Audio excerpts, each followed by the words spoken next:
ప్రస్తుతం బంగ్లాదేశ్లో ఆందోళన హింసాత్మకంగా మారి ఇప్పటి వరకు 300 మందికి పైగా చనిపోయారు. అక్కడ నెలకొన్న అల్లర్ల ప్రభావం వలస వెళ్లిన హిందువులపై తీవ్రంగా పడింది. ఈ టైంలో బంగ్లాదేశ్లో హిందూ మారణ హోమం ఎలా జరుగుతుందో, ఎంతటి ప్రభావాన్ని చూపుతుందో బంగ్లాదేశ్ హిందూ మహిళ వీడియో ద్వారా పోస్టు చేసింది. మహిళ తన ఆవేదనను వ్యక్తం చేస్తూ తమ ప్రాణాలని కాపాడుకోవడానికి భారతదేశానికి వెళ్లాలని కోరింది. ఈ వీడియో చూసిన హెల్పింగ్ స్టార్ సోను సూద్ చలించిపోయారు. ఈ మేరకు ట్విట్టర్లో ఓ కీలక ప్రకటన చేశారు. బంగ్లాదేశ్ నుండి మన తోటి భారతీయులందరినీ తిరిగి తీసుకురావడానికి మా వంతు ప్రయత్నాలు చేస్తాం. తద్వారా వారు ఇక్కడ మంచి జీవితాన్ని పొందుతారు. ఇది కేవలం మన ప్రభుత్వ బాధ్యత కాదు, మనందరి బాధ్యత. జై హింద్ అని సోను ట్వీట్ చేశారు. উল্টো দিক থেকে এসে আমার বাসার মধ্যে ঢুকে, আমার বাবা একজন ব্যবসা করে, সে তার ব্যবসার প্রতিষ্ঠান, আমার ভাই একজন ডাক্তার, ছোট কাকার ছেলে, তার চেম্বারও আমাদের বাসার মধ্যে। এই চেম্বারের মধ্যে ঢুকে আমাদের পুরো ভাইরা চুইরা কিচ্ছু রাখে নাই। আমার কাকাকে খুঁজতেছিল, আমার ভাইকে খুঁজতেছিল, মানে এরা কোথায়।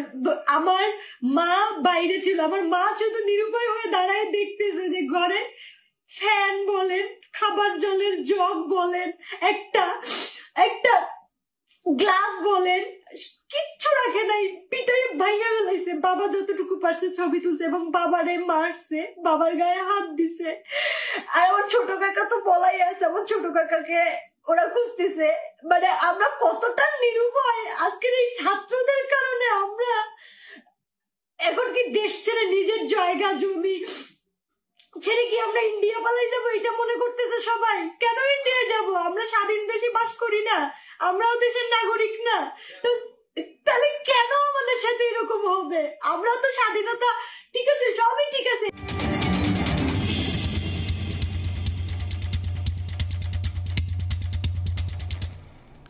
రైట్, ఇంకా బంగ్లాదేశ్లో హిందువులు పడుతున్న కష్టాన్ని చూసి చలించిపోయారు సోను సూద్. ఈ అంశానికి సంబంధించిన మరింత పూర్తి సమాచారం మా ప్రతినిధి శ్రీచరణ్ అందిస్తారు. శ్రీచరణ్. సందీప్, బంగ్లాదేశ్ లో పరిస్థితి చేజారిపోయిందనే చెప్పుకోవాలి. రాజకీయ సంక్షోభం నేపథ్యంలో బంగ్లాదేశ్ లోని మైనారిటీలుగా ఉన్న హిందువులపై దాడులు రోజు రోజుకి పెరుగుతున్నాయి. అంతేకాదు హిందూ దేవాలయాలు, ఇళ్లపై దాడులు ఇంకా కొనసాగుతూ ఉన్నాయి. నిన్న రాత్రి కూడా చూసాం మనము విజువల్ లో ఒక మహిళ తన ఇంట్లో ఫర్నిచర్ నంతా కూడా అడ్డు పెట్టుకుని రక్షించండి రక్షించండి, ఓ వైపేమో అల్లరి ముక్కలు తమ ఇంటి పైన రాళ్లు విసురుతుంటే దయచేసి రక్షించండి రక్షించండి అంటూ ఆర్తనాదాలు కూడా చేసిన విషయం తెలిసిందే. బంగ్లాదేశ్ లో దేశవ్యాప్తంగా 4 హిందూ దేవాలయాలపై దాడులు కూడా జరిగినట్లు తెలుస్తోంది. ఢాకాలోని ఇందిరాగాంధీ కల్చర్ సెంటర్ ను కూడా ధ్వంసం చేశారు. హింసాకాండ కారణంగా సుజానగర్ లోని హిందూ కుటుంబాలు రాత్రంతా నిద్రలేని పరిస్థితి కూడా నెలకొని ఉంది.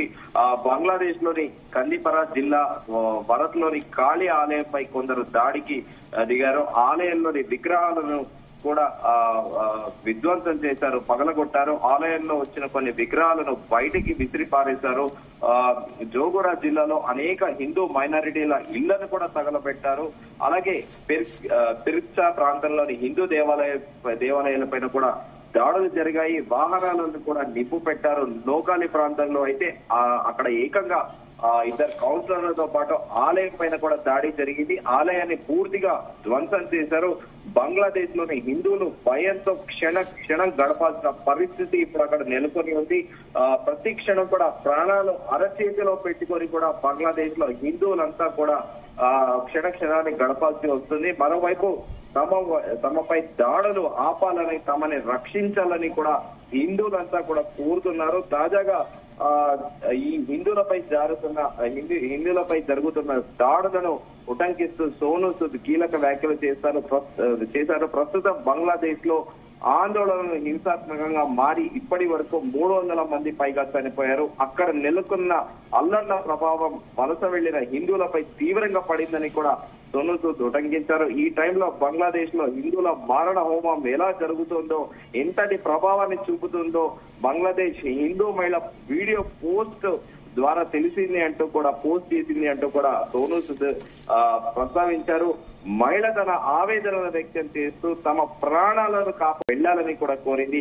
ఈ వీడియో చూసిన బాలీవుడ్ స్టార్ సోను సూద్ కూడా చలించిపోయారు. ఈ మేరకు ట్విట్టర్ లో ఒక కీలక ప్రకటన చేశారు. బంగ్లాదేశ్ నుండి మన తోటి భారతీయులందరినీ తిరిగి తీసుకురావడానికి నా వంతు బాలీవుడ్ తరఫున మా వంతు కూడా ప్రయత్నాలు చేస్తాము. తద్వారా వారు ఇక్కడ మంచి జీవితాన్ని కూడా పొందవచ్చు. ఇది కేవలం మన ప్రభుత్వ బాధ్యతే కాదు, మనందరి బాధ్యత. జై హింద్ అంటూ కూడా సోనూ సూద్ తాజాగా ట్వీట్ చేశారు. మనమంతా నిన్న కూడా చర్చించుకున్నాము.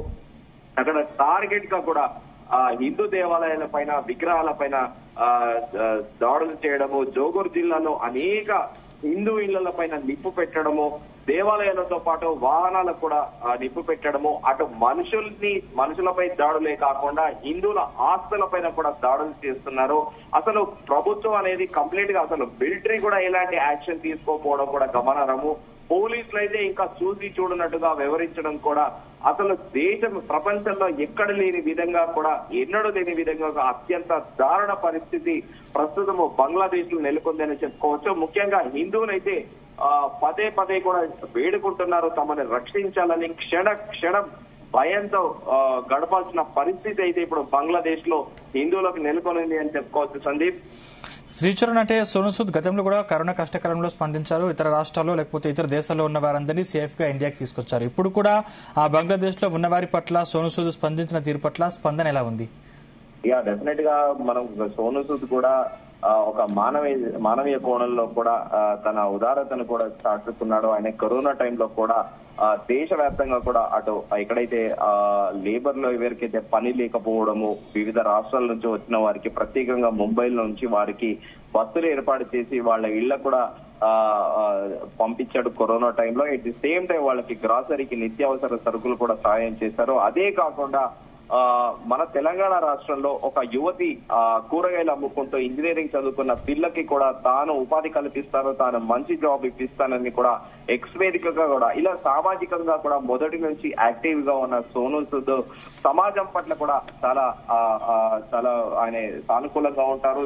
తన ద్వారా ఎవరికైనా సహాయం అందించాలి, పేదలకు సహాయం అందించాలని కూడా అనుక్షణం కూడా సోనూ సూద్ పరితపిస్తున్నారు. కానీ ఈ రోజు ఆయన చేసిన ట్వీట్ అనేది ఇది కేవలం ప్రభుత్వ బాధ్యత కాదు, ఇది మనందరి బాధ్యత. అంటే దేశంలో ఉన్న పౌరులందరి బాధ్యత, అందరినీ కాపాడుకోవడము మనందరి బాధ్యత. జై హింద్ అని ఆయన ట్వీట్ చేయడం కూడా ఇప్పుడు అందరూ కూడా ఆయన పట్ల చాలా సానుకూలంగా హర్షం వ్యక్తం చేస్తున్నారు.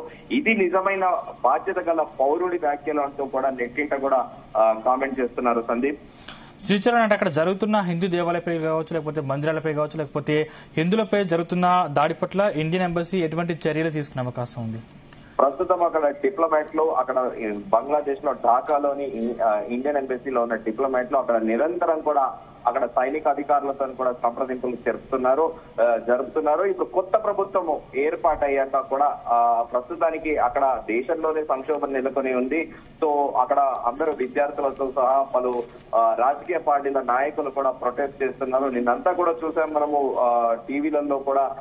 అక్కడ ఏకంగా మాజీ ప్రధాని షేక్ హసీనా ఇంట్లోకి చొరబడి ఆ ఇంట్లో ఆమె వస్తువులన్నీ ఎత్తుకోపోవడము, అసలు ఒక అల్లరి చిల్లరగా కూడా అక్కడ వివరించడం కూడా ప్రపంచ వ్యాప్తంగా కూడా సంచలనాత్మకంగా మారింది. ప్రస్తుతం అక్కడ లా అండ్ ఆర్డర్ కంట్రోల్ లోకి వచ్చాకే మిగతా విషయాలన్నిటిపైన కూడా చర్చించే అవకాశం ఉంది. ఇప్పుడు ప్రస్తుతానికైతే మన ఇండియన్ డిప్లొమాట్లు అక్కడ ఢాకాలో ఉన్న ఎంబసీలో నిత్యం కూడా వారి అక్కడ స్థానిక ఆఫీసర్లతో కూడా చర్చలు అయితే నడుపుతున్నారని సమాచారం. సందీప్, అంటే ఇప్పుడు అక్కడ సైనిక పాలన అమల్లోకి వచ్చింది, ఇప్పటికైనా అల్లర్లు తగ్గుముఖం పట్టే అవకాశం ఉందా? అంటే సైనిక పాలన ఖచ్చితంగా తగ్గు చర్యలు తీసుకునే అవకాశం. కొత్త ప్రభుత్వం ఏర్పాటు చేయబోతుంది అని కూడా ఆర్మీ చీఫ్ ప్రకటించిన విషయం తెలిసిందే. కొత్త ప్రభుత్వం ఏర్పాటు అయ్యాక కొత్త గవర్నమెంట్ ఫామ్ అయ్యాక ఏమైనా చెప్పొచ్చు సందీప్.